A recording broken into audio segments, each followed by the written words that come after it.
바쁜 일상 속에서도 수행은 가능한가? 유마경이 말하는 진짜 수행. 등장인물 중년의 지혜 높고 잘생긴 스승과 덕망 있는 청초한 여제자.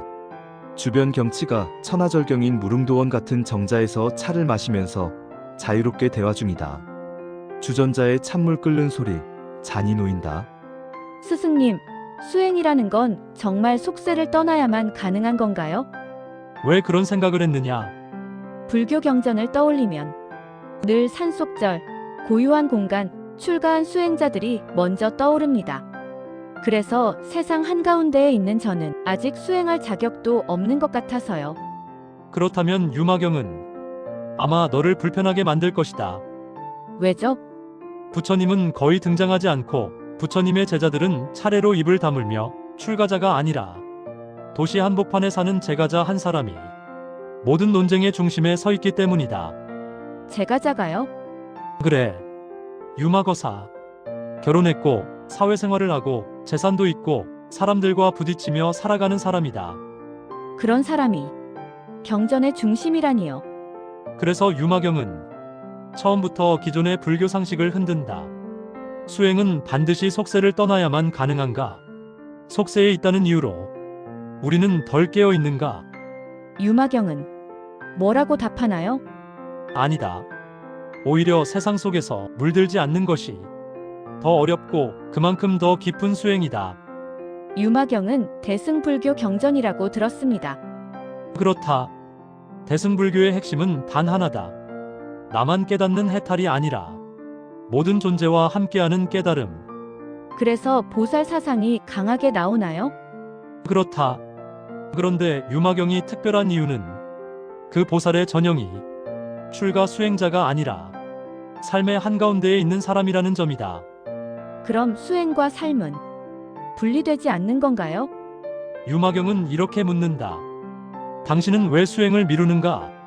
시간이 없어서인가? 아니면 삶을 수행으로 보지 않아서인가? 저는 늘 삶이 정리되면 그때 수행하겠다고 생각했는데요. 유마경에는 그 나중이 없다. 삶을 떠난 수행은 없고 수행이 아닌 삶도 없기 때문이다. 그런데 스승님, 부처님의 제자들이 왜 유마거사 앞에서 모두 말문이 막히나요? 유마가 병들었다는 소식이 들렸을 때 부처님이 제자들에게 말한다. 누군가 가서 문병하라. 그런데 아무도 나서지 않죠. 그렇다. 사리불은 말한다. 과거에 제가 찾아갔다가 한마디도 못하고 돌아온 적이 있습니다. 왜요? 사리불은 수행이란 조용한 곳에서 번뇌를 떠나서 해야 한다고 믿었다. 그때 유마가 묻는다. 번뇌를 떠나야 수행입니까? 그렇다면 번뇌는 어디에 있습니까? 그 질문 앞에서는 아무 말도 못하겠네요. 그래서 말문이 막힌 것이다. 유마거사는 욕망이 없는 사람인가요? 아니다. 그는 욕망을 제거한 사람이 아니라 욕망을 꿰뚫어 본 사람이다. 무슨 차이인가요? 제거하려 하면 싸움이 되고 꿰뚫어 보면 집착이 사라진다. 스승님, 유마경에서 말하는 공이란 정확히 뭔가요? 전 늘 아무것도 없다. 모든 게 허무하다. 다 부질없다는 뜻으로만 배워서요. 공은 아무것도 없다느니 허무하다느니 부질없다는 말이 아니다. 고정된 실체가 없다는 뜻이다. 그럼 나는요? 몸은 매 순간 변하고 생각은 계속 바뀌고 감정은 시시때때로 올라왔다 내려간다. 그런데 우리는 어딘가에 변하지 않는 나가 있다고 믿는다. 찾아보면 없다는 거군요. 그래. 나란 여러 조건에 의해 잠시 나타난 것일 뿐 어디에도 고정된 실체로 존재하는 나란 없다는 것이 바로 공이다. 그런데 유마경에서는 수행도 공하다, 깨달음도 공하다라고 말하죠. 이건 좀 무섭습니다. 그래서 불편한 경전이다. 수행에 집착해도 그것은 또 다른 장애가 되기 때문이다. 그럼 불의는요? 불이, 즉 둘이 아니라는 것은 중간을 취하라는 말이 아니다. 둘로 나눈 경계 자체가 허상임을 보는 지혜다. 나와 너, 출가와 재가, 옳음과 그름, 수행과 비수행, 성스러움과 속됨이라는 둘의 경계가 나뉘지 않는다는 말인가요? 그렇다. 구분하는 순간 집착이 시작된다. 이 말은 아무렇게나 살아도 된다는 뜻이 아니다. 선과 악을 부정하지는 않지만 다만 선에 집착하면 또 다른 폭력이 된다. 또한 나는 옳고 너는 틀렸다는 생각에 사로잡히는 순간 자비는 사라진다. 불이 즉 불이 아니라는 말은 양쪽을 다 취하는 게 아니라 양쪽을 넘어서는 것이다.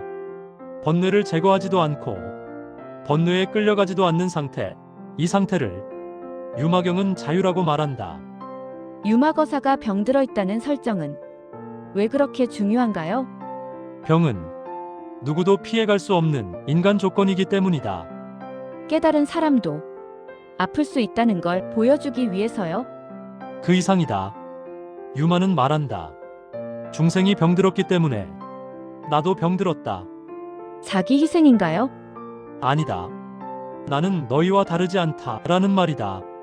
즉, 자신이 중생과 분리된 존재가 아니라는 선언이다. 깨달았다고 해서 고통에서 도망친 존재가 아니라 고통 속으로 들어간 존재라는 거지. 중생의 고통을 관찰하지 않고 분석하지 않고 판단하지 않고 그냥 같이 아프다. 이 지점에서 유마거사는 전통적인 성자의 이미지와 완전히 달라진다. 유마의 수행은 병이 나을 때까지 멈추는 수행이 아니다. 병과 함께 걷는 수행이다. 아프지만 도망가지 않고 괴롭지만 부정하지 않고 흔들리지만 자기 자신을 버리지 않는다. 보살이란 결국 어떤 사람인가요? 보살은 나보다 훨씬 높은 단계의 수행자나 완벽한 사람이 아니다.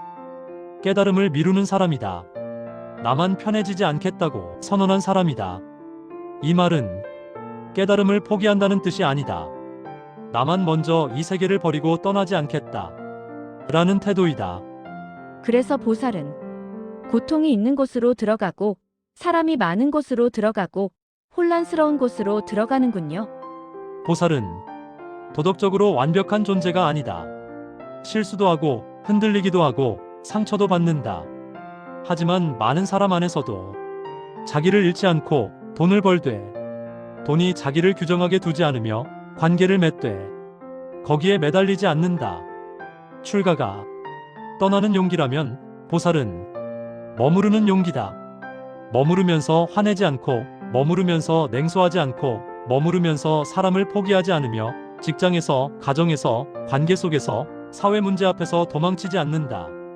보살행은 사람이 있는 곳에서만 완성되므로 사람이 없으면 자비를 실천할 수 없다.